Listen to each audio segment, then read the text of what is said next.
So, good morning, everybody, or good afternoon, depending where you are on this beautiful globe of ours. Today, we're talking ontology and epistemology. Wonderful terms, a nightmare to all the research students and maybe also some researchers. It's not always clear what these terms mean, yet it is important that we actually understand. So, today, other than myself, Dr. Anya Lyon, I also have here. Um, a home team member, Professor Lyon.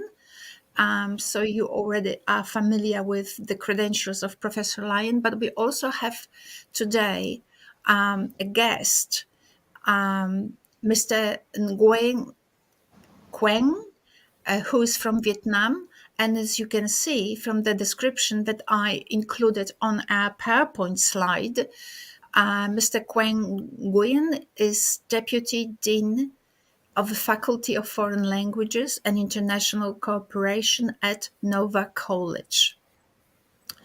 So it's fabulous to have such an interesting guest here with double experience in a sense, because he's currently completing his PhD, while at the same time he has a high position, administrative position at his college, which enables him to provide us with some critical insights as to what's happening in the college from the bird's eye view, and why he's thinking these things are taking place, and also what needs changing. So we will hold a series of these discussions about ontology and epistemology.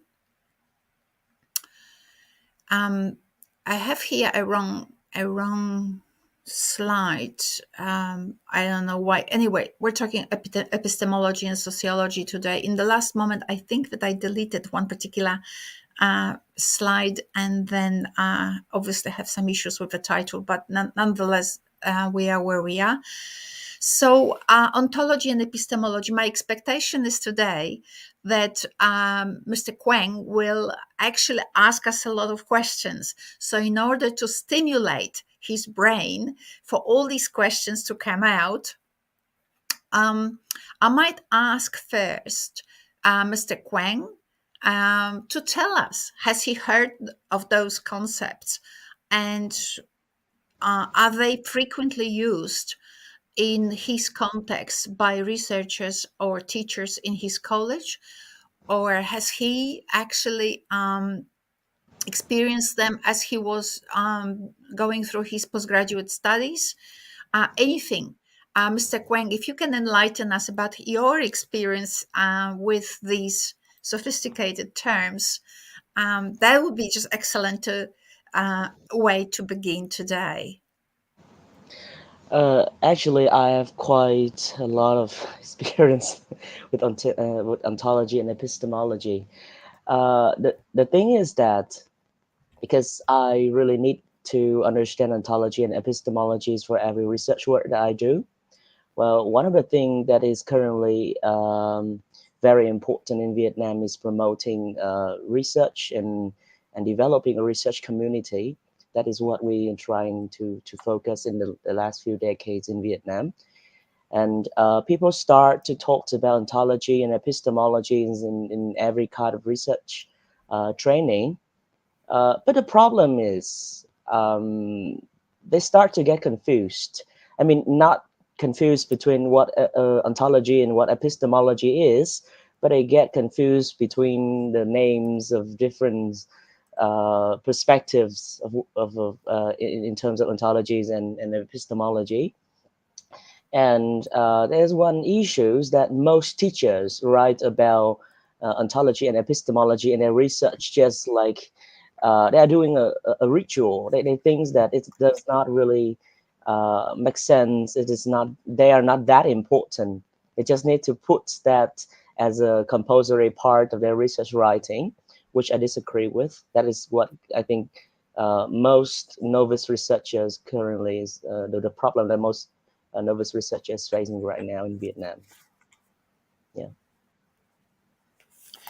Well, if I could respond to what you just said, and I'll just ask Andrew as well about his opinion on this.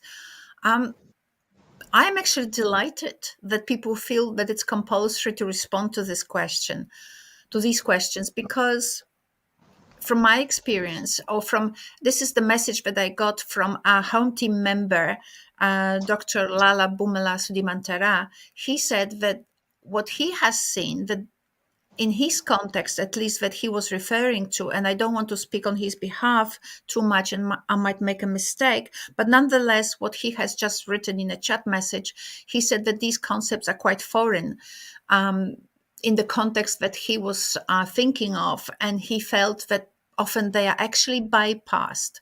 So sometimes the fact that people feel pushed that they need to address some terms, it's actually not a bad thing.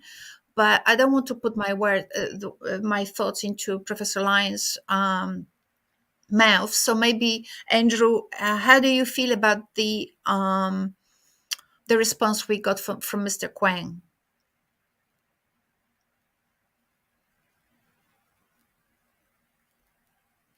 Andrew, we can't hear.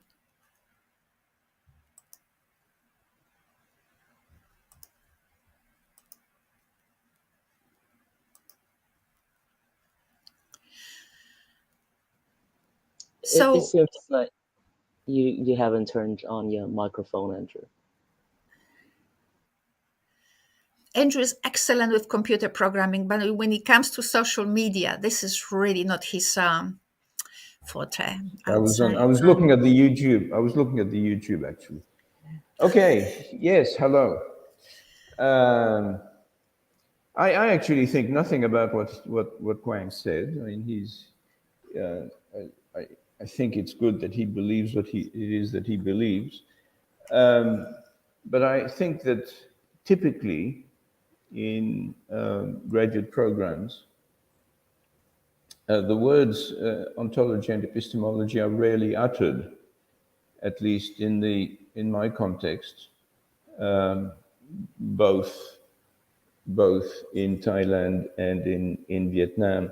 And I think that epistemology, in particular, is not. Ontology is never mentioned. Epistemology is a word that is occasionally mentioned, but both of these words tend to be ignored, and I think maybe all over the place. But these are just my own personal experiences. The reason is that a lot of the study of postgraduate degrees is based on practice and on technique rather than on philosophical issues. And so there's not a great deal of time spent worrying about philosophical issues. And I, I, in general, I think that's kind of a mistake. And occasionally, after some of my courses or some of other people's courses who do have a focus on philosophical issues, students have said to me, well, if I wanted to do a philosophy course, I would have done philosophy, not applied linguistics or pedagogy or English language studies or whatever it is. But yet, So, yet they are studying for the title of Doctor of Philosophy. yes, but that means nothing. Um, it doesn't. It doesn't. It actually doesn't mean anything. It's just an accident that is called philosophy. So that If it was already called, clearly well, indicates if, not just a cultural but intellectual understanding of the title itself, which is the Doctor of Philosophy. I think that maybe a course should begin with the question, what the heck are we studying for? What is the degree? Why that particular terminology? So that we don't, I mean, I speak 5 languages. I have a pretty, I'm pretty versed in the way how a second language speaker relates to a foreign language, which is like, oh, well, it's not practical, it's not relevant, right? Let's get on with the meaning, right? Let's get on with Hmm. life. So we work by approximations, and consequently we actually miss the important cultural detail, and then 10 or 20 years later we find ourselves totally confused and increasingly reduce our ambitions because we never actually set up a goal for ourselves. Sorry, Andrew. But yes, yeah, it's just a word that the English came up with. Well, They probably colonized the so, degree. It's an imperialism. I mean, if I were, I mean, let's be sarcastic further. If it was me, I would just call it doctor in well, thank God it's not me. I don't have to think, right? Because when we start to well, actually replace the old with something new, we quickly find out that we can't defend the new too quickly.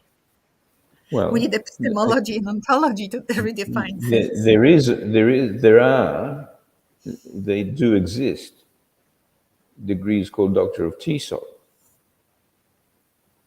Well,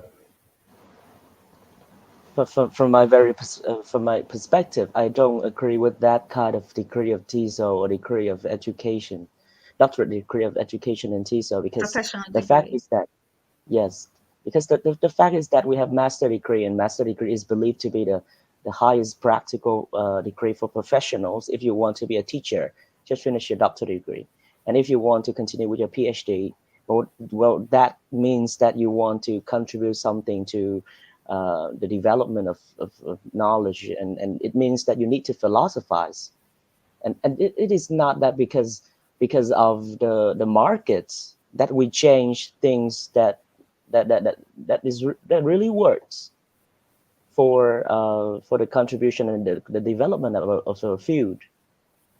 So I've been so we're interrupting Andrew continuously, but we're taking it slowly. We're not going to go for 2 or 3 hours today, just an hour, and we will have another time next time when we actually invite more people. And I hope that Mr. Kwang will join us as well, since he's been with us on this topic now from day one. But to come back to it. About philosophizing. Yes. So recently I've been, I watch a lot of podcasts, intellectual podcasts, so we're taking it slowly. And, Jordan Peterson, Professor Jordan Peterson, he's very, very strong about people having a broad range of vocabulary. And I never watch movies because for whatever reason, but I am now with my mother, helping my mother with her health issues. And with my mom, I have to watch movies, right? Because what can a 92-year-old person do? So I watched this movie about this Danny DeVito when he went to the army, and he was, I don't know the title, obviously. He was teaching the army people literature. And it was interesting. He was coming up with concepts like metaphor, and I can't remember whatever.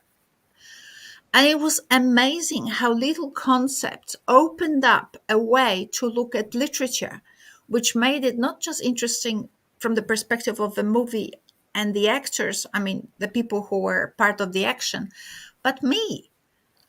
Honestly, I just, so what I'm trying to get into is that words are not just words, they differentiate us from monkeys. Because just like monkeys, we can open the bottle, we can drink. A monkey can open the bottle with no trouble. We can drink, we can eat, we can do some physical work. I don't know, whatever. But the difference between a monkey and us is the conceptual world. The conceptual world makes us tell each other stories, makes us reflect. Those words open up entire new stories, entire stories of people. So when we talk about epistemology and ontology or other sort of words, there's an entire world underneath it, which a monkey can get. Right. So I think concepts are extremely important because they open dimensions to us of thought and therefore of opportunities for future thinking and development, and also ability to talk to other people. Without concepts, we can't talk to one another. So the more of them we have, the richer the world in front of us.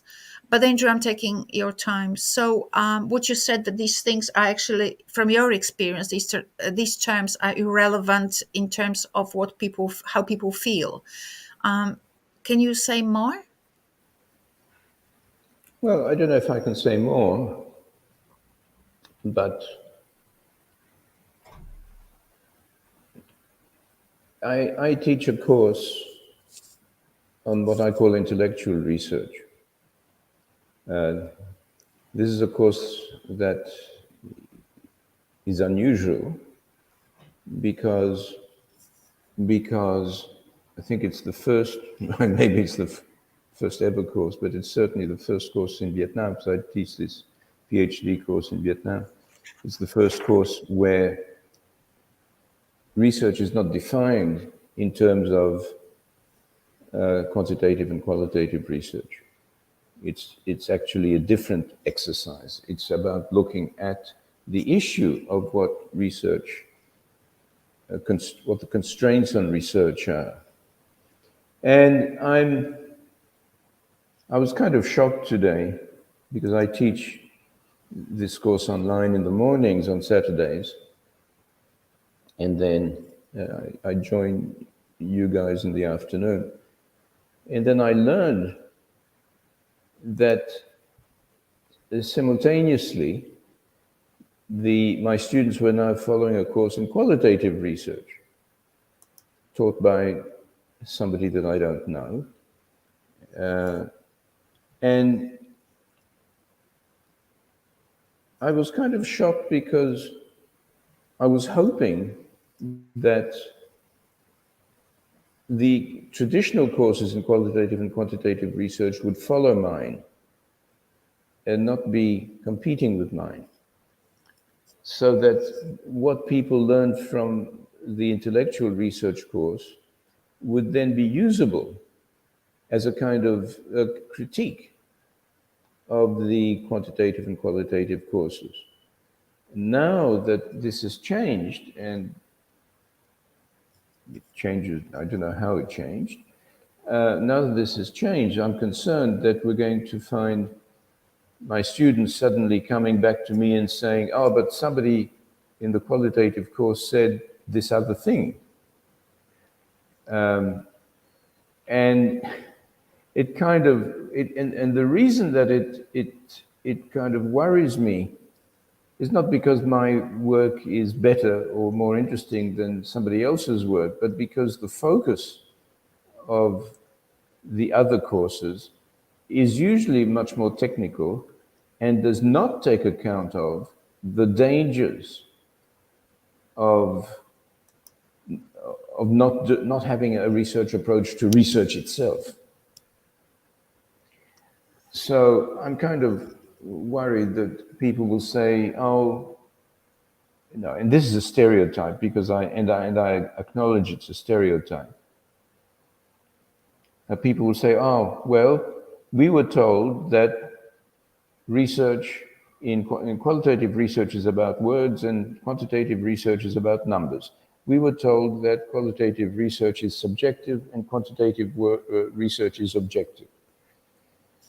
And I try to, change people's views about that, given that in the end, all that we can do is tell each other stories about things, that everything in the end is mediated by language, that the theories which underpin both qualitative and quantitative research are also mediated by language, which acts as a representational system rather than as a descriptive system. It cannot be descriptive. By definition, representation is not description. In other words, it doesn't talk about reality, it talks about the story of reality, if you like. So that's the ontology, right? So the ontology Yes. is you are a participant in this ecology, but you're not God. Right? You don't have a view from all angles. You don't have an all-encompassing No, perspective on all no, things, because we no. don't see all things. I'll come back to this later on, but And right. yes, and what I wanted to say is that So we're going to ontology is about how we what are we in this world, and what is this world. So defining your own role in it, how we see the world, and and it's very so important. yeah, and so I'm going to well, I started talking about, well, sorry if I'm stuttering, but one of the things that apparently they were asked to do was to work out how their own research project was going to fit into the qualitative research paradigm. And given that this is their first course, actually it's their second course, mine is their first course, given that mine is the first course in the PhD and theirs is only the second course in the PhD, I tried to explain to them, my students, that this was far too early to make decisions about what they were going to be doing and about what paradigm they were going to be adopting in order to be able to analyze their work. And I pointed out that part of the idea of having courses is to bring out the diversity that is available for research, and that they shouldn't necessarily feel compelled today to make a final decision about something which they're going to do in a year's time. All right. So that sort of is an issue we discussed we touched upon a little bit in some earlier podcasts, which is that too often, especially in TESOL and in education, and I don't know, actually in education, too often we think, or our students think, but also early researchers think, that research is about just counting and putting things together, and it's you just do it. But these preparatory courses for research, for learning to think like a researcher, actually should take you away from that, because you can do a lot of damage.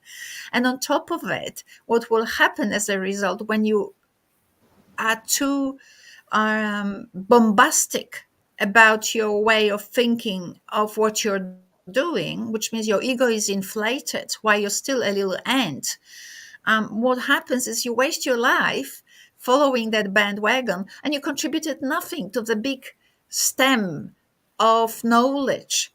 And education, very often, in fact 90% of research in education is actually like that, and it's often by big research disregarded, because people are not convinced that education can actually contribute real knowledge.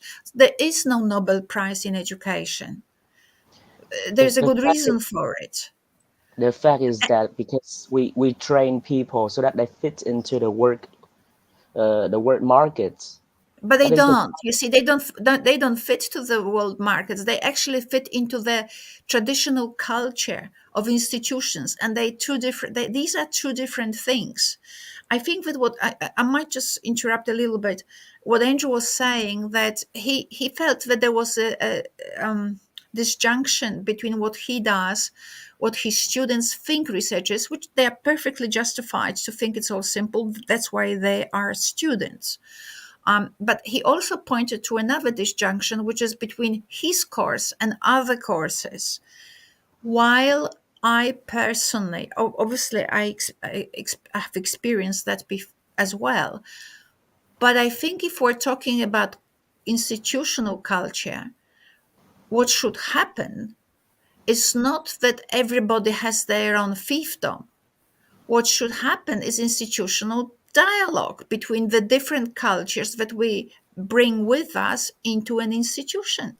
So, for example, if Andrew is teaching French or teaching methodology or teaching whatever subject, I'd expect him to give seminars on his way of teaching and people learning. In fact, one of the ways I was learning was to actually participate in Andrew's classes. In fact, when I was still a student, my supervisor, Professor Roland Sasek, said to me, "Oh, yeah, you finished those degrees, But you should also do the coursework masters in TESOL. You should also do the coursework master.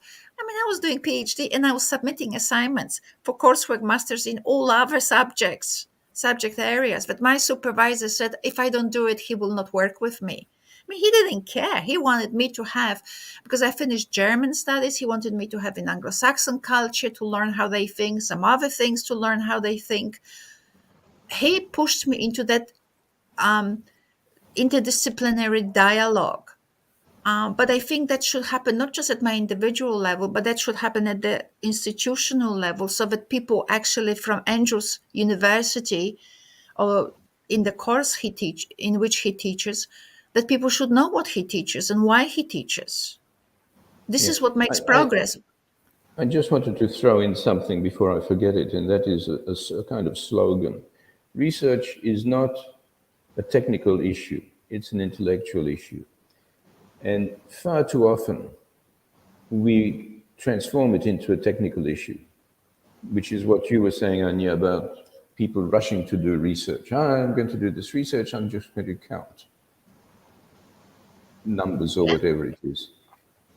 And we do that, everybody, and particularly at the master's level, I think we do that. I'm not quite sure that I also think we do it at the PhD level. Wang, what do you think? I think that most of the problems lies in that we train people to be doer, not thinkers. That is the biggest problem. And we stick to the slogan like publish or vanish. Perish. That is the problem. Publish or Yes, perish. Yeah. perish. Yes, publish or perish. That is the problem. And we count H-index and we look at how many citations you have every year. Well, that does not matter at all. What education matters is that it should be, well, as we discussed last time, transformative in a way that people think about the world. This is not just about how many articles that you can write a year. So, just to back up your points, I must have been psychic because I set up these slides there, and it is exactly what you're talking about here. So, my student Nami Lor has conducted a research in Cambodia, but before I come back to that, to her study, let us look at this publication by UKM University in Malaysia. So, this is this person. I think he's from Thailand. And he's done this study in EFL classrooms. And look at some of the I think it's a she suggestions that that. were made. Right, thank you. So some of the suggestions made in that paper. So although the administrators are not involved in the actual classroom practice, so like policymakers, for example, so they don't teach. They need, according to this person, they need to facilitate the policy to practice translation. Now, when you make that kind of, so this is about mechanical study. Well, obviously, they should tell us what to do. Sorry for being sarcastic, and I shouldn't be. But that's the kind of thinking that I see it over and over. I see it in Australia. I see it among teachers. I see it, say, overseas, like in here. But if a person did a little bit of research on that concept of policy to practice translation, it doesn't take Andrew Lyon. There are studies by Lingard and some other people in Australia who actually looked at the policy to practice translation, and it's a misnomer. Its policy is you should laugh. Do a translation of it. Right? It takes a lot of introspection and a lot of study, a lot of thinking of what love is, how love manifests itself, how it does, like a lot of stories underneath the policy of what love is, act through love. A lot of age, right? You look at concept of love when you're 6 differently than when you're 60. So, but nonetheless, Nuntapat suggests that administrators should provide the policy to practice translation by providing necessary materials. So this is, I'm sorry to say that, but this is a kind of like a slave perspective, well, they should give us the materials. I understand that when you come from a culture when there is not enough textbooks or not enough materials or not enough internet connectivity, you may actually quickly jump to that conclusion, but it should be more nuanced. Otherwise, basically the way I read it, well, give me the textbook and I will teach from it, as you suggest. And that's done also in Australia. Some people think this way. So basically, policy to practice translation by providing necessary materials, reducing constraints, and adjusting the administrative direction to embrace the adopted action-oriented approach. Well, adjusting the administrative direction to adopt. So that's particular to his way of understanding. It's so abstract that it's a little bit, one has to actually read the paper to maybe actually know what he means by, what she means by this. But what I wanted to look at is that concept policy to practice translation, the dependency on the people from above and total omission of the idea that you could actually collaborate with universities, right? So, and this is exactly what Nami in her study found out. And I've spoken about this before, and I will just point it out. When you look at the section which is schools, if you can't really understand this table, look at it how few ticks we have in that area, and how few ticks we have when it comes to that little column which says researchers, which means schools do not look into researchers for assistance or for they don't, not only that they reflected that the last column, the last sort of line which says institutional support, they did say that it would be nice to have it in terms of research, but the rest of the lines are empty, which reflect clearly lack of dialogue. And it's also very apparent when you actually analyze the literature in Cambodia, EFL literature in Cambodia. The only people that I personally saw doing some work with schools, yeah, hardly ever. You really would have to, I don't know where to find, right? So basically, this relationship between schools and universities is non-existent. And while in Cambodia, I can actually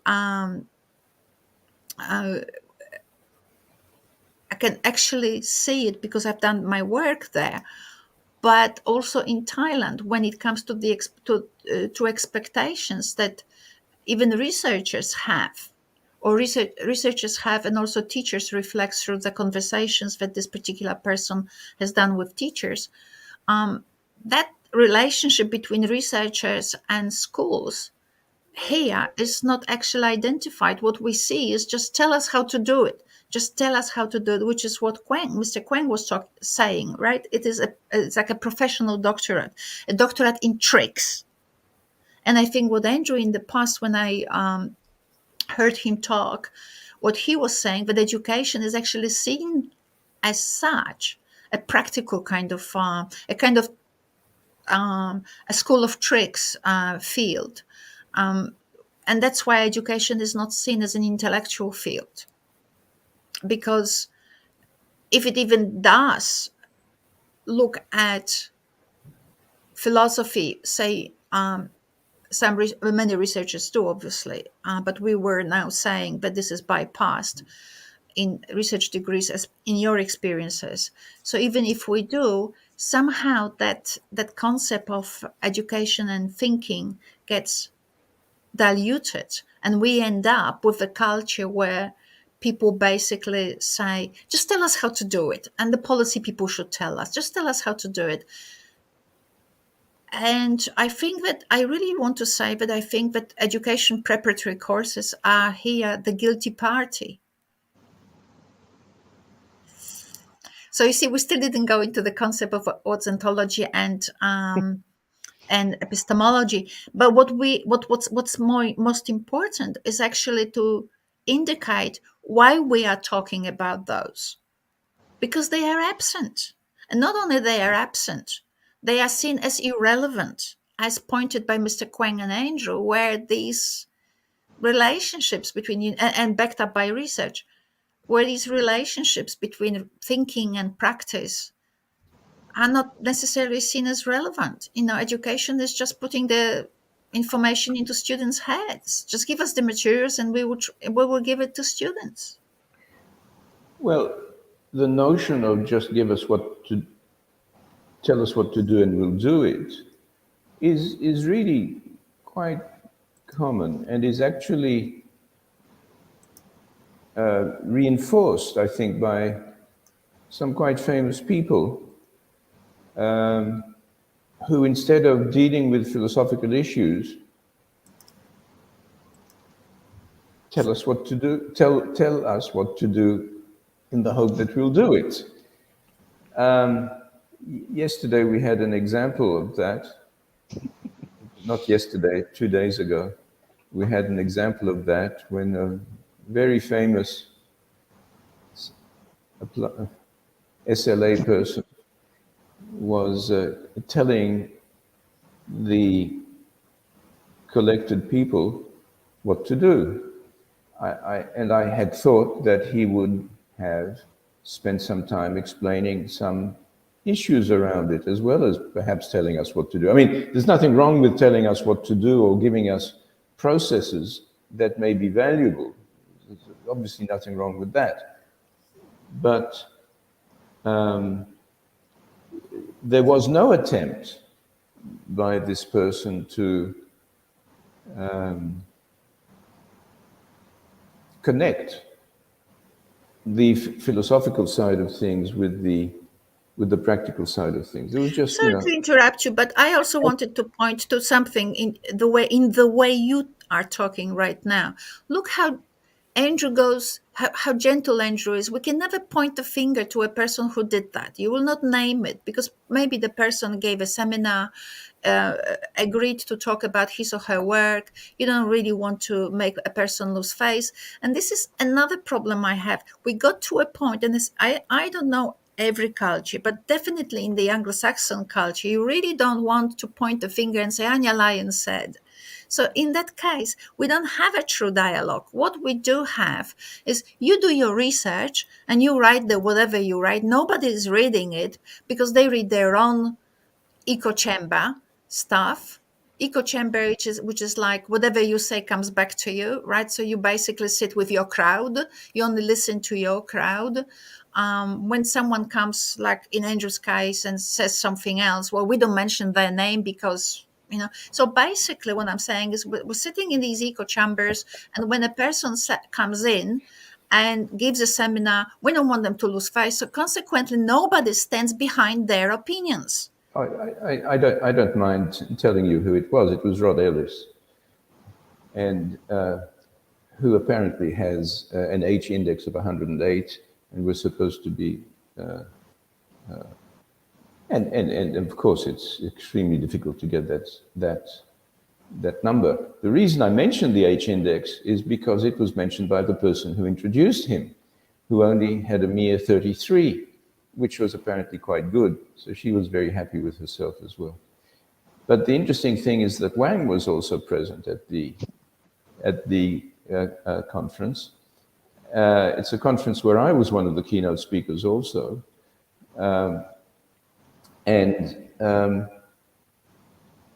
Wang asked him a question, which was that the techniques that he was talking about were good for teaching, but not good for learning, because learning is, amongst other things, time dependent. Who said that? Pardon me? Wang. Oh. Him. The guy who's sitting with us. And Ellis simply said, well, if you're a good teacher, then it doesn't matter, or something like that.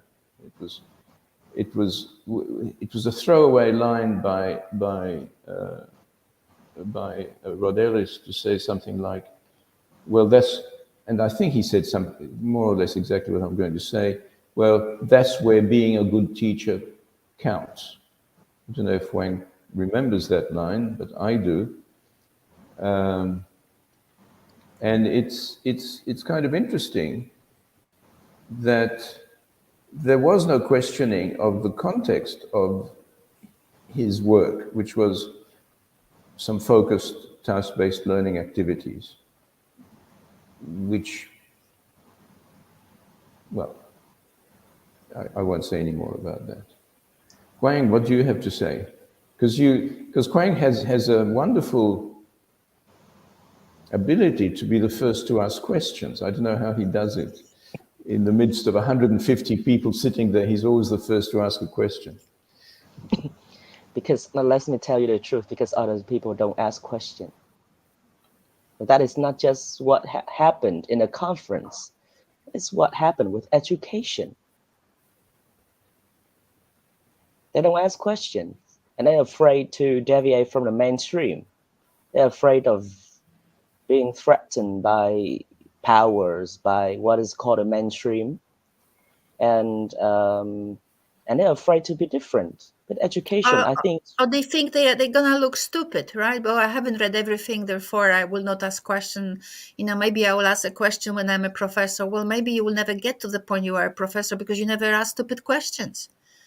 And most of the time, I mean, I remember when I was teaching Wang, I would get where was it? What university? University of Canberra, I think. I would get a question my first reaction as a teacher was, how the heck did that person come up with that connection? It was so unthinkable. But the best part of it was not that I didn't like the question, but forget that. It's I couldn't answer because I didn't make enough. I realized I didn't make enough connections to deal with it. And that was amazing for me. Not that the question was not necessarily the best question to ask, but it actually taught me how little I know, that I can't deal with it. So there is no such a thing like a stupid question. There's just a question that maybe you need to have it answered, but the other person actually may learn from it too. The keynote speaker doesn't have the whole world in their head. Your lecturer also has holes. And part of our job is continuously to identify those and amend them and mend them. But yeah, without questions, you can't see your own holes. well, the fact is that there are many, important people in our fields. And the problem is that many people treat them as like whatever they say is always right. They treat them like God. And we spent about 40 years thinking about Noam Chomsky things, and then we believe it. And until now, no, not many people wants to challenge him. I don't know. And my friends, they don't challenge him. They still think that Noam Chomsky is the best. And what the fact is that I do respect Rod Ellis, and I think Rod Ellis is a very, very um, very nice person and very successful researchers, but I do not agree with all what he says. And the fact is that if there is something wrong with what he thinks, then as a researcher or as a teacher, we should challenge that, because that's how we develop our intellectual ability. We do not just sit there. Well, I told Andrew many times, like in a PhD program, I think that what students need to do is to philosophize into things and to even criticize and challenge what he or she does not agree with. We do not just sit there and nod and smile and try to be nice. There's this nice sentence I found. I edited it a little bit because Nassim Taleb is a very famous person in finance and economy. I think he was a professor or is a professor at New York University, New York State University. Like he's the reference for most thinkers. But he's written something like this: the tragedy of our time is the monoculture of ideas. All thinkers, notice the inverted commas, all thinkers are forced. It's an interesting word, forced, he used. All thinkers are forced to believe the same irrelevant stuff. I translated his BS into irrelevant stuff because it's a show for children, so Well, as well. So I discussed with Andrew many times about the panopticon, and we are in a society when education is like a panopticon. Everyone is supposed to behave in a way that, well, that is expected by the society, and we should think in a way that the society expects us to think, and that is what create a monoculture, and we don't behave differently because we are afraid of being threatened by the whole society. We don't want to be the black sheep of our community. That is the problem with education right now, I think. so on the one hand, you're saying, we say we value thinking, we say we value independent thought, we say that we value knowledge, but at the same time, we translate it very quickly into a monoculture of thinking. Thinking is what I say. The references you must use are the ones that I say. Now, I can understand a little bit of it, that people are afraid that the student might. Well, what is the fear here, Andrew? I'm not going to actually say my own words first. What do you think the fear is? The student will not know. The fear is that the student may not actually end up with a PhD based on the knowledge that counts, or what's the fear?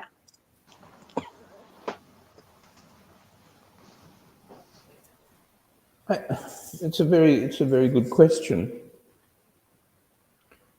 And I think that the bottom line is always power. It's about the power that we build over time as our reputation grows. Some people are very good at being visible and being convincing, and develop big reputations, sometimes with fairly small ideas, or big ideas. I mean, we can't say that Chomsky had little ideas. I mean, he had big ideas. On the other hand, other people, not going to name, I will be nice to him, had some much simpler ideas that capture the imagination of people. Krashen, you mean? I said I wouldn't mention anybody, but simple ideas that capture the imagination of people and that have been published in reputable places. And also, where you publish things is really critical. So, Tsai and I have published something based on brain research, neurological studies, and fMRI studies. We've published it in I think it's the Chinese Journal of Applied Linguistics, which is a Q1 Scopus publication. So it has all the credentials, but no one's going to read it because it's not in SSLA, for example. But there are issues beyond just where you publish and how you publish. I mean, the whole publication area is problematic because one of the issues is the speed of publication. I 2 mean, years. Tsai needed this published fairly quickly for the reason in order to get his PhD approved. Now, trying to get it published in, I don't know, SSLA or some of the other, in ARAL or something like that. Sorry, ERAL or ARAL actually, is really quite time consuming. So you've got to have an idea which is not only good, but which is going to last long enough to be published in a slow publishing journal. Okay? And at the same time, you'll be judged by the H index that you have, the other indices that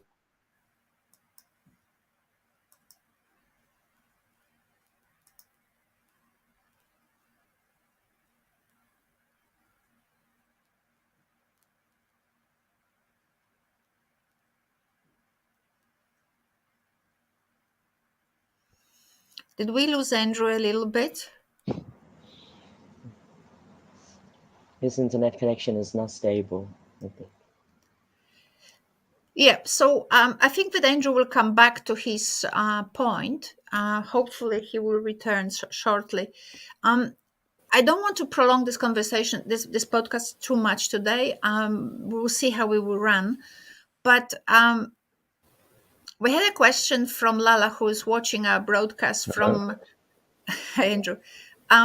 Okay, so Andrew, would you like to finish the point before I take the conversation further? well, you're aware, of course, that I lost your signal. Yes, I so disappeared. you finished with the fact that publishing is important, yet publishing in key mainstream journals takes My point time. was that, okay, a lot of the stuff that is famous today was published before Scopus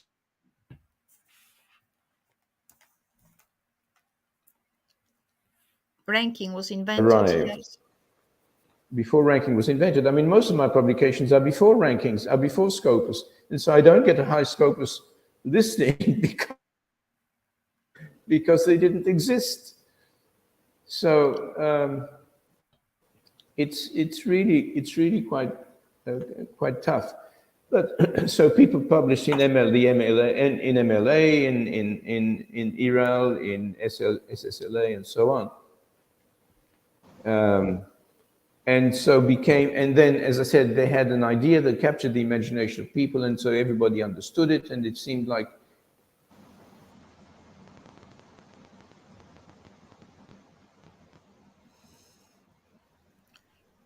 Okay, so I think we'll just let Andrew sort out his network. But I wanted to follow up with Andrew's just to finish off what I was looking at minute. I'm going yesterday. to disconnect in a minute, and you Yeah, I can was looking. reconnect me when I've Sure. rebooted. All I wanted to say is Chomsky was not simple, and yet he captured the imagination of people. And I thought that was great compared to some of the other people that I'm thinking of in terms of the complexity of their work. I mean, the complexity of Chomsky's work was incredible. If you look at things like government and binding and stuff that we don't talk about anymore because most of it is now not discredited, but no longer talked about in the same way. We have differences in complexity. Chomsky was very complex, captured the imagination. Other people, far less complex, captured even more imagination. And I remember an interview which happened recently online where Chomsky and another person were interviewed, and the other person spoke 95% of the time, and Chomsky was given 5% of the time to speak, despite this very real difference in intellectual output. Now, I'm going to disconnect. Please reconnect me when I'm back. So, talking about simple things, capturing imagination, we will talk about it now and in 2 weeks and in 4 weeks. One of obviously I+1, when it's not actually this kind of like additive model of learning where everybody knows what's everybody knows what's one, and we're just doing this. And the other one is this idea that from the No, sociocultural theory that I, of I, yeah. I disagree with that. Nobody knows what one is, and nobody knows what I is. Yeah, obviously, but everybody is acting in the literature and in practice and in publication as if they did. And the same is with Vygotskian concept of the more knowledgeable person. It's a very interesting concept considering that, obviously it's a Marxist concept where you have everything linear and everything beautifully organized in drawers. Knowledgeable and powerful are two different things. And power is, as a positive. Power is not just negative; it's positive.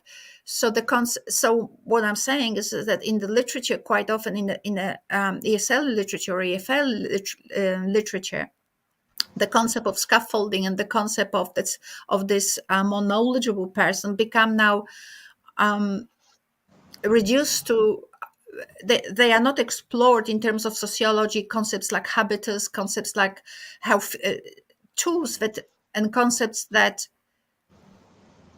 Pierre Bourdieu invented to help us better understand how different forms of capital are engaged in different fields and in relation to different habitus, so ways of being, and so that um, so that we can explain why people do what they do. So then the more knowledgeable person is not necessarily the person who knows the grammar better or more words. Now we need to actually complexify or better define the terms of that interactor, of that interlocutor that we say is a more knowledgeable person. Sometimes that is to guide the student. I Is think interaction and communication about actually learning to communicate? Is it like, what do we compare it with, that particular more knowledgeable person is able to actually induce in the student? What I'm saying is there's so many questions to be asked about the roles and the reasons why we think of these interlocutors in a particular way, less knowledgeable, more knowledgeable, that need to be put on paper. And they are not. Again, a simple metaphor, more knowledgeable person leading the less knowledgeable person to the end goal, which is total utopia of Marxism or communism. Um, well, a simple idea from 1928 gets hijacked in 2028 and turned into something like a monster that nobody understands, but everybody knows how to practice. Yes, the, the, Mr. prob- the problem is that I think many people misunderstand what Vygotsky is talking about, and they always try to make it more like simpler, so that it attracts more discussions and attract more attention of the society. I don't think what Vygotsky talks about is about someone who is more knowledgeable that will guide you and will scaffold you. The thing is that in the societies there's always gaps. Like even if you are still like two students of the same class, what you know is about the world different, and there would be gaps, and when people comes together and discussing in an intellectual way to solve a task, well, the gaps foster them to somehow to work through things and to develop their cognitive ability. Well, the problem is that people try to make it simpler by saying that okay, the teacher is the more knowledgeable and the student is the less knowledgeable, and we have scaffolding right here. That is the problem. The problem is that when someone says something that promotes creativity and imagination, and people start to try to make it simpler so that they can attract mass media, which in fact they should do the otherwise. They should do the opposite. They should dig deeper and think more about one or more ideas like that. So, Uh, yeah, so that's exactly, there's a threat of turning an idea into a religion, and that's a threat. And yeah, when yeah, it's a religion, we no longer investigate it; we just accept it, yeah. right? And That is it's the so problem. that. So I wanted to actually look at. I'm not going to go into TESOL yet. I just want to clarify the concepts of ontology and epistemology, if that's okay. So ontology and so now we talk. Some of our undergraduate students or postgraduate students, and maybe some of our other audiences, might think that we spent an hour talking all around the topic, but not necessarily relating it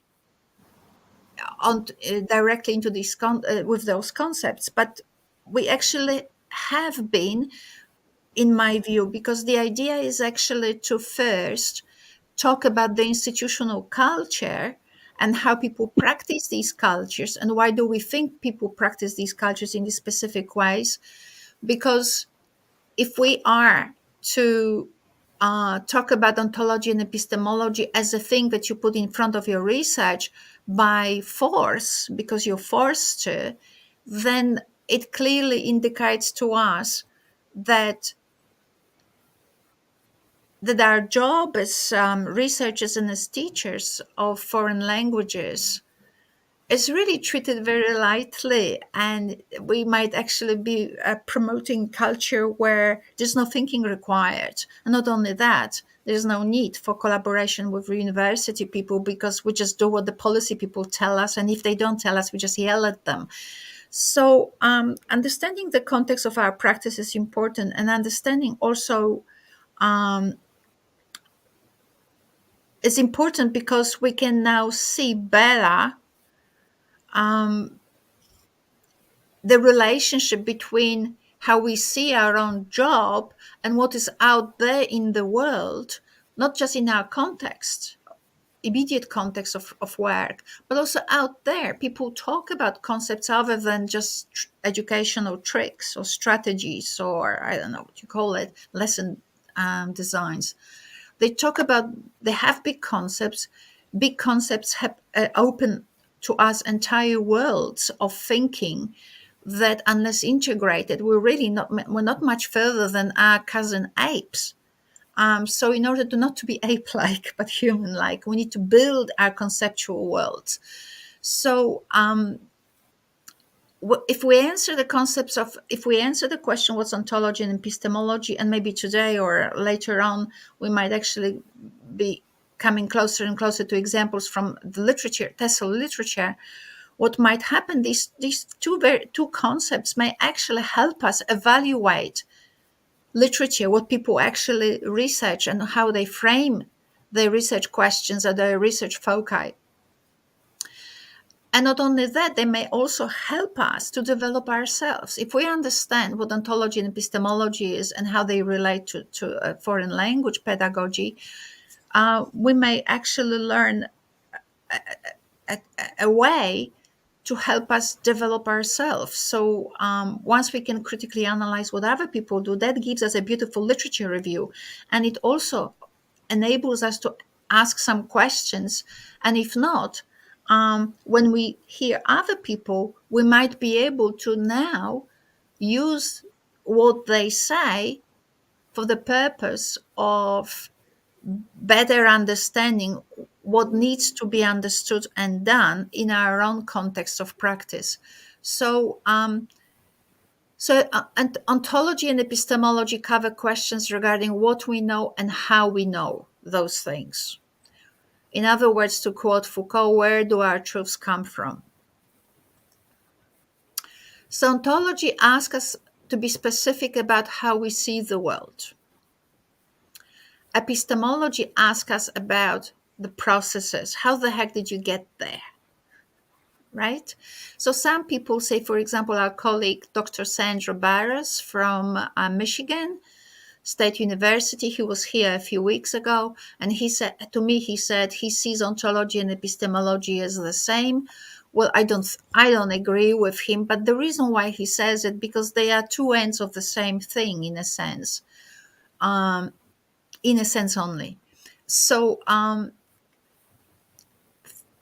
it's the processes that we apply that make us actually believe about the world in a particular way, right? But the idea of having a distinction between ontology and epistemology is to be very clear which one belongs where. So ontology is what you say about the world, how the world is like, I say constructivism, for example, but epistemology is how you got there, right? It's not what you believe, but more is how did you get to know that is the question.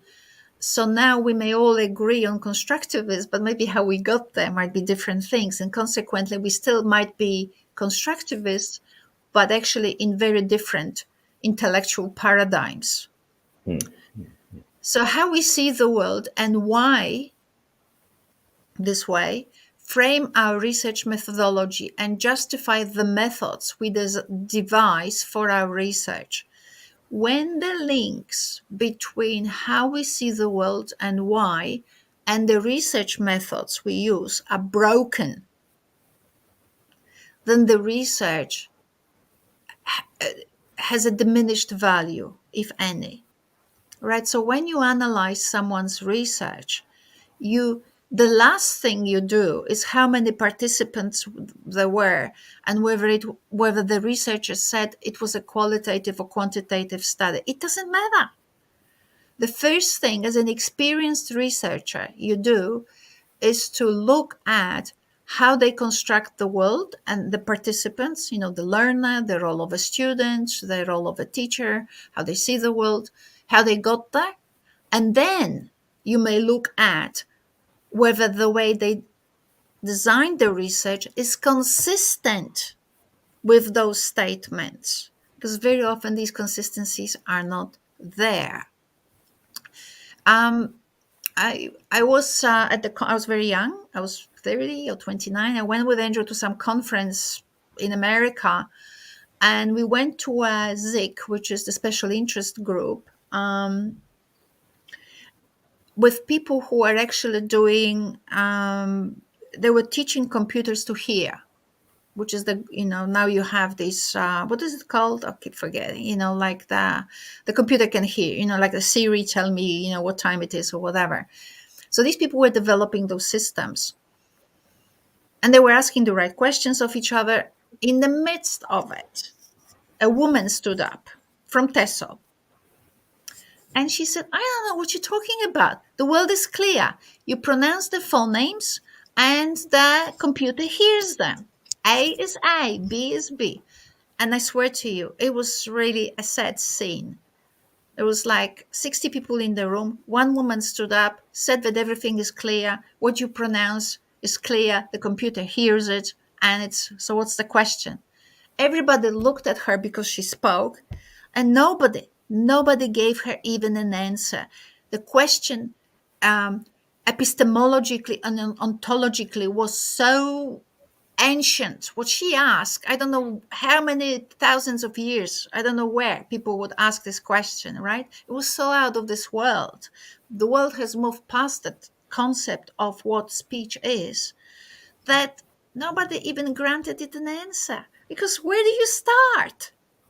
You sent her to undergraduate course in phonology, or I don't know, like, so nobody. So it was terrible situation, and she probably, I don't know whether she's ever worked out why everybody ignored her wisdom, because ontologically and epistemologically she was off the course, because everybody knows that one of the greatest technologies developed for human beings was the alphabet, because how you speak is not how you write.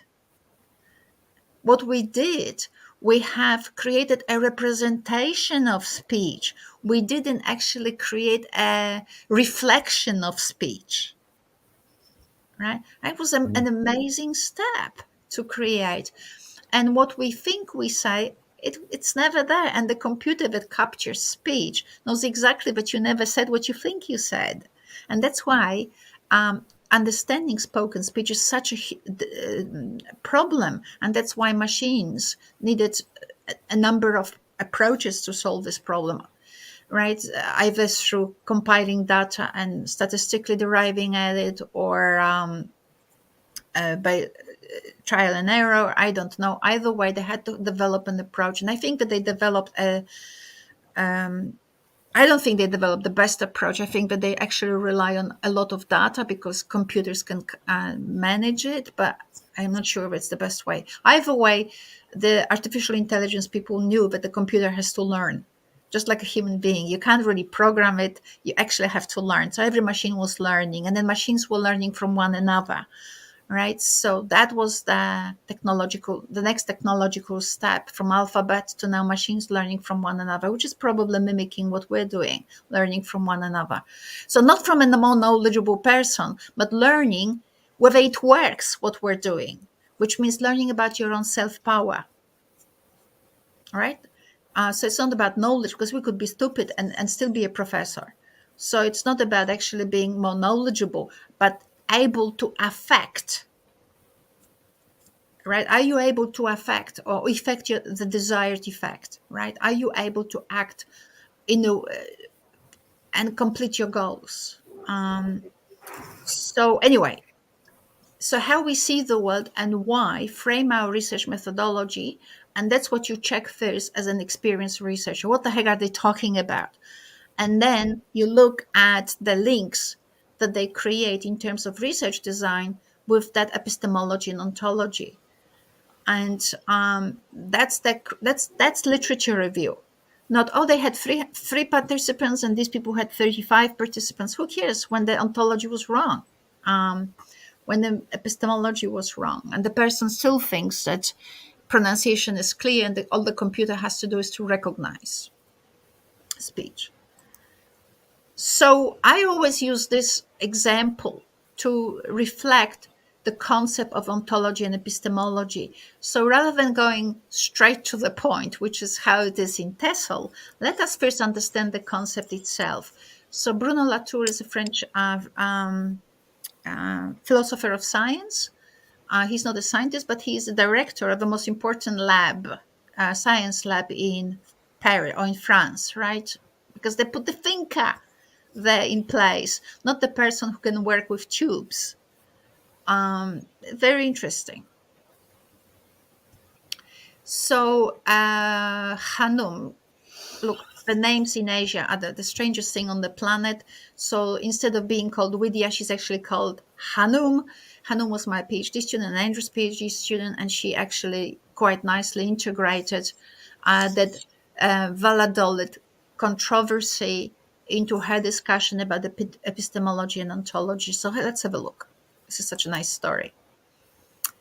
The blue bits belong together, the pink bits belong together. I put them there so that they stand out, so you don't actually get things mixed up.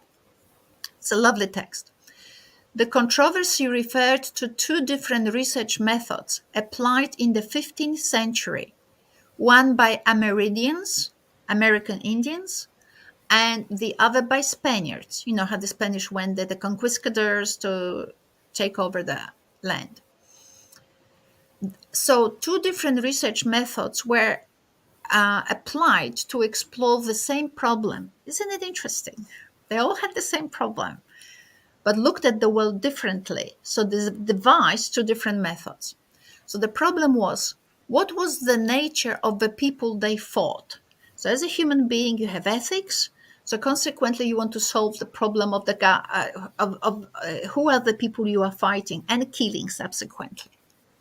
So one group, the Spaniards, wondered whether their enemies had souls, right? So the Christian thinking, are they devils or do they have souls just like us? The other group was wondering whether the enemy had bodies. Right, your belief systems, your ontology affects then how you actually think of people. Think of the world, right? So, and then affects then consequently your questions and how you act. So each group approached the same problem with their own tool of analysis. While the Spaniards employed debate and theological reasoning, right? The soul, you can't touch it, so you had to think about it. You have to reason. So they were wondering and writing probably some treatise on God knows what. The Amerindians, who were wondering whether the Spaniards had bodies, engaged in an empirical study. The Amerindians believed that the Spaniards had souls. All entities had souls, even trees. To find out whether the enemies had bodies, conquistador prisoners were taken as guinea pigs and immersed in water to see if they drowned. And second, if their flesh would eventually rot. As Latour points out, the Amerindians' experiment was as scientific as that of the Europeans. Isn't it a lovely way to demonstrate how two different approaches to the world generated different questions, and as a result, different research methods. So if you think of the world, replace the word world, the learner, the teacher, right? So if you think of the context in a particular way, you have different questions. And as a result, in terms of your research design, you will have different methods and they will be justified by your worldview. That's why the worldview is very important. I might stop here and just see whether Andrew has any comments before I actually run with my own monologue. No, well, I don't have any special comments. I think it's a very interesting point, and I think we can transfer it to something like sound, the study of sound, or the study of listening, or the study of perception, because actually, when you think about perception, many people can listen to the same physical signal, but how they understand it is very different, and how they interpret it is very different. So this works. This is how it works in listening comprehension. This is how it works when you're trying to pronounce individual sounds correctly. You hear what is physically the same, like the people who had bodies and souls, but some people will talk about the souls and some people will talk about the bodies, and therefore perceive the whole thing, the whole issue quite differently. I think it's quite interesting to think of perception and indeed think of, say, listening comprehension, because we get we how can I put this? I'm stuttering again. We can receive the same signal, but what we do with it is going to be different. And so we can have the drowning of this of the we can have Spaniards. the drowning of the Spaniards, or we can worry about whether or not they have souls, but the signal is still basically the same. And what's the signal? Well, the signal might be somebody's voice. There is a person in front of me. It's a Indian, or is it a Spaniards, right? So the signal Yes, is the yes, same, yes, but yes. how I interpret their existence now depends on how my filters, my personal Filters. filters, that Yes, obviously are interaction between the social and the individual. yes. Well, well, the issues that I have, like the thinking, the very first thinking that I have in my mind when I hear you, just when I listen to your story, is that why do you have to make that dichotomies? Why body and soul? Dichotomy between what? Between body and soul, soul and body. Why? We don't. It is the Spaniards and the American Indians that were Yes, but making. that is the problem with the whole field. I think with our like scientists right now, they try to differentiate like qualitative and quantitative and positivism and interpretivisms. Like, well, they're the opposites.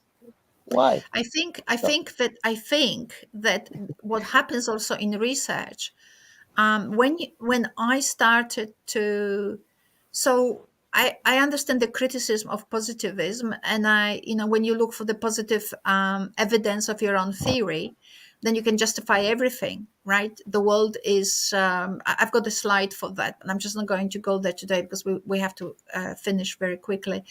But then I actually looked into the big researchers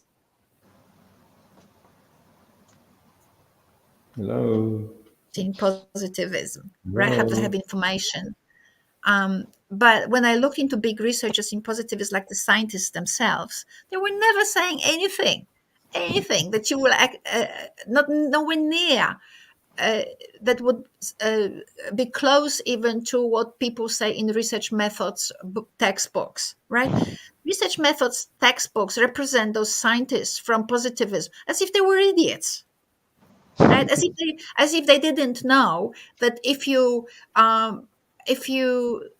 that in order to know more, you have to use different methods so that you can actually see a phenomenon from different perspectives to better understand by discerning and by connecting. They did know it, right? so so it's important to differentiate so that we can actually so that we can understand that there are simpler and less simple ways of thinking of the object of research. So that's true. Whether we in the 21st century have to do it, I don't know. But people did, and I'm talking about the best scientists because they were no idiots. But I'm talking about people who simplify things. Yes, they were looking. Marx was looking for Freud. Were continuously looking for evidences of their own theory, and therefore generalizing and saying, look, the world is like that, right? So you can say all blonde women are beautiful. Oh, look at her, look at her, look at her, they're beautiful. All blonde women are beautiful. Right? Well, it's not true, but you could look for positive evidence and then construct your theory this way. So whether we have to differentiate or not, it's something that we will today not Well, find the right answer. It's something that you as a researcher write a little story about and get it wrong, and get it wrong or get it right doesn't really matter. What matters is the act of engagement in thinking, and I think that's probably the moral of today's story. The moral of today's story is not that ontology and epistemology matters. What matters is to engage in self-reflection of why you do what you do, and those concepts help us a little bit to differentiate between the big picture and the bits that made you think this way. So, as I said before, um, the concept of constructivism or connectionism, uh, these we could look at them as ontologies, where we actually now do not construct a student as a tabula rasa, which is an empty an empty blackboard or whiteboard or whatever. Um, we've learned that people come into this world with some structures, with some knowledge, let's call it knowledge or abilities, um, and they work with the world as as meaning making people, not as um, sponges that just record on their brains whatever they say. So we've collected a lot of information, and now we've interpreted using different uh, ways in which we connect evidence into different epistemological paradigms. That's why we don't have one constructivism. We have different paradigms of constructivism. And as a researcher, you may want to look at, so you may actually agree with the generic definition of constructivism as people being agent having agentive powers, being meaning makers. Now today I hear that some people want to now they found some evidence and now they want to deny it. They say we are more objects of our biology rather than of our own free will. Well, they can contest it, they can look into it, but what I'm saying is they don't deny that we are they don't deny yet constructivism, but the epistemology, which means the processes and the facts on the basis of which they create their own understanding of what the concept means, differ. That's why when you look into the concept of constructivism, you will find different paradigms. Some of the things that I have listed here, that's not all the evidence that I've collected or Andrew has collected over the years. I don't have references here. They are in my publications. You will find them, when I talk about differentiated learning or when I talk about some Asia Code papers are produced. You have Andrew has produced also papers, so you'll find some more references to it.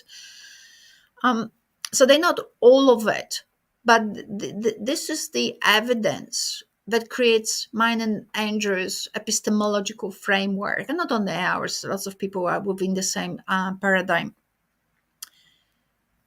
And in relation to which now we are devising strategies that are relevant in the context of TESOL, and we will not go into it today. I'll just have a look what I have after that.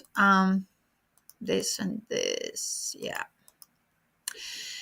Just to finish off, maybe I will finish off my own talk, and I'll see whether you want to finish off with one sentence or two. Just to finish off, okay, so I have prepared it, but not for today. I've been writing now with my colleagues from Indonesia and with Andrew and whoever else a paper on curricula and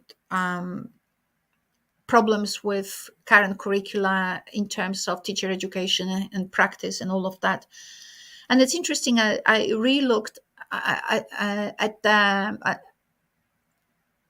review of the Australian curriculum, and consistently all the time people are saying that that the connections between the bits of the Australian national curriculum are not there. Basically, what's lacking is intellectual framing. And again, obviously, people think that the policymakers who created this curriculum should be articulating those connections. And I'm thinking, what's the role of a researcher, right? The policymakers are not going to take it out of their thumb. They will take it out of research. So they probably left it on purpose empty, so that someone else can walk in and devise their interpretive frameworks to assist teachers, right? So to make those connections based on research, if you preempt it, if you actually, as a policymaker, take research from 1995, because that's how when policymakers were at the universities, when they create this framework connecting all the bits and pieces and mandate it through the national curriculum, then it's exactly the perfect strategy to kill research. That's exactly how you destroy thinking, right? So they left it empty. Now, because it's empty, people notice it's empty, the framework is missing. Consequently, they say it's empty and it's their fault. They never actually see it as, I don't know about never, but most of the time, and in the review, the comments were, there should be a framework. And I'm thinking, you develop a framework. It's an ongoing job of a teacher educator. That's what our research is about. So the way I actually, and also in my publication with Amy Norman, as good as or as bad as it might have been, from 2017 in the book Challenges of Global Learning, which I edited, we tried to start that process of providing a framework for the curriculum, for the national curriculum. I'm doing it obviously better now. Still have to published it in many different ways, but maybe in a sort of like a whole thing. But that's how I see the utility of all that thinking, epistemology, ontology. Is what bit of how I organize my epistemological framework to be still connected or not anymore with constructivism. So what evidence do I use, and what does it commit me to? What kind of strategies or what forms of knowledge I need in order to devise research and to devise strategies and devise research in order to test the value of these strategies that is consistent with those epistemological and ontological assumptions. So this is how I see my own work as an educator and as a teacher educator, researcher. So yes. So when you look into, say, for example, in YouTube or when you sort of browse for information somewhere on the net, and something interesting you will find, like, for example, people will say that there's one interesting one. The second one, perception is a reconstructive process. So you look at the paper saying this, the research on taxi drivers in London, right? And the conclusion is perception is a reconstructive process. It is not a retrieval process. And you go like, what do I care? Where is I+1 here? But that's not the way to think. That's the way to think. All right, so if that's valid, then that sits in my epistemology. Is this still consistent with constructivism? Yeah. Which one? Well, I don't know yet. All right, well, let's look for more. And that's how you collect your little pearls and build your series of evidences that came from research. And then you examine what kind of consistent paradigm or principles they form. Check whether it's still constructivist, because you might be inventing something completely new or going backwards, I don't know, so you keep checking. And then you from this devise research that will answer the question, so what does this mean in my particular context as a teacher and teacher educator, right? So now you can see how the concept of epistemology helps us to actually, and on ontology, how those two concepts help us to actually absorb new knowledge. So you don't ignore something like the London taxis memory experiment, that is one of the most famous experiments in the world, and totally ignored in education. Totally, you will not. To this point that now, even though I draw on it, I now forgot the name of the person who actually did that. So, so because it's not as often used as Rod Ellis, right? It's not as often used as whatever names we Krashen, right? So Krashen might have been the dictionary of a TESOL teacher, but it's totally unknown to the world of knowledge, like Krashen who, right? So that's the difference. So so we cannot be blind to the stuff that is happening in the world because it doesn't say Krashen. Because then when we go to an international conference, we might actually decide to ask a question, because Anya said ask questions, and I'm still for it, because an experience when you are ignored is still an educational experience for you. Ask questions. Maybe you'll get an answer. Maybe you'll be ignored. Either way, it's a learning curve, right? You're learning something. So, but it's always safer to look at the most famous research that is in the Royal Institutions, published and was presented at the Royal Institution of London, right? That's where I found them. It's on YouTube. And you don't go like, oh, yes, she doesn't mention crash and consequently it's irrelevant. No, it's made relevant by TESOL, but it is highly relevant to TESOL, right? So ignorance is not an excuse for doing bad things, right? Or for stifling the field of research. Perception is an act of personal meaning making. Like, who says that? Andrew Lyon. Right, but Andrew Lyon didn't get it out of his thumb. You know, there's an entire research on this, providing evidence in neurosciences on that, and also in sociology. So there's many fields of research that actually come up with this conclusion. So yes, so the concepts of ontology and epistemology enable you to actually not ignore famous studies, put them in your little column of facts, check how consistent they are with the ontology of constructivism, whether they're still there or not, or somewhere else they belong, and then think of research that could be useful for teacher education on the basis of this, right? And do stupid research, do smart research. The thing is that the more you do, the sharper your thinking will become, and that's progress. Research of personal research of a researcher is not about instantly contributing to the knowledge of the world. It's about first contributing to yourself, and as you grow, others grow with you. You pull them with you, but you need to go through on the curve of learning, right? So the idea of I will be a researcher and I need to contribute to the pool of knowledge, so I will use Krashen and I will contribute to Krashen's theory. Based on what? On what evidence? Well, based on the evidence that Krashen said so. That's such a poor evidence. And again, it ignores facts. But the more facts you actually include, your epistemology is stronger, your connection to ontology is checked, and then your so what reflections that translate into research and later on to how you do your teacher education training become increasingly sharper and increasingly stronger. And then you can stand and do a broadcast and say, right, we can discuss it. We can compare and contrast. We don't have to share frameworks. We don't have to share thinking, but at least are we ready to talk? And knowledge grows and you pull people behind you. And then when you connect with other people, you can discuss and things get changed and reshaped and so on. That gives meaning to your life because you no longer are the person whose job is to ignore. You are now becoming a person whose job is to connect.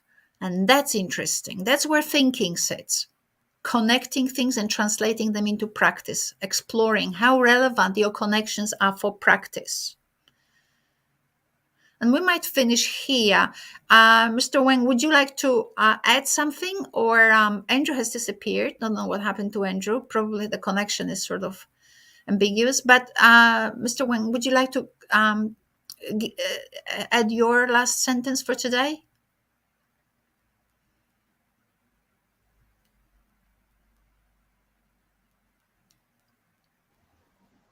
But the most important thing for us, I think, as researchers, as teachers, is to think more about what we think about the world, and and then stop the herd mentality that we have always been obsessed with. Well, and The herd perceptions, yeah, mentality, yes, yes, that's a good way to say it. Not necessarily do what other people do and therefore just be safe, because you're safe today, but not in 10 years' time. yeah, Because if your job gets reduced to reading the textbook to your students, what will happen is they will automatize it. Nobody will need you. yes, yeah, and I think that it is very normal for us to be afraid of those who are powerful and to be afraid of what the mainstream is doing. Or But afraid of ourselves as well, right? Not to be afraid of yourself. You're fine. And every question of yours is a worthwhile question. Follow it up. Um, yeah, that is so I all hope what I that, yeah. have.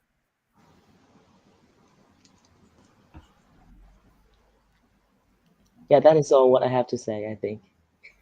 Yeah, so what today I think, but where we ended today is basically providing our own way, or explaining our own way um, that we follow in order to actually educate ourselves about what we do in teacher education programs, right? So there's nothing miraculous about it. I never read the famous book that I now basically demonstrate through my practice. None of that happened. What I basically did, I'm interested in what's happening. I'm putting it all together, checking the connections with ontology, and then I'm thinking of how the heck am I going to translate it into practice. So I look how other people translate, what they translate to practice. I'm checking whether their ontologies and epistemologies are actually lining up, and learning on the basis of good and bad examples and devising my own good and bad um, examples and learning from it as I go and engaging other people, my students or my colleagues, mainly my students, because every colleague sits in their own paradigm and not wanting to hear about others, because that's the world today. And it's called institutional culture of deafness and an isolation. But anyway, as I do it and learn from others and with others, things become sharper and hopefully fuller, if not better than fuller in knowledge. So that's a methodology. And I think that that was the power of today's discussion we had, that enabled us to actually look at the institutional cultures of research, of discussions about research, of our students' mentality and expectations, and also how actually knowledge is generated and how lovely it is and how easy it is, in fact, despite the complex terms or terminology. So thank you, Mr. Wang, very much. Thank you, Professor Lyon, wherever you are. thank you everyone to our audience for coming here and joining us. And next week, next fortnight, we have who Professor Wayne Cristado will join us. He's a political philosopher. So he will join us because he knows all the references, you name it, Wittgenstein, Leibniz, Hegel, people we love, people we no longer love. We will just basically suck him dry. We will ask him to explain all these philosophers in 3 words. And if he doesn't, we will make him. So we will ask him all the tough questions, and we will be developing maybe in 2 weeks or in 4 weeks links to our own field as we go through these discussions. So thank you so much, and see you in 2 weeks. Thank you. Bye. Bye bye. Thank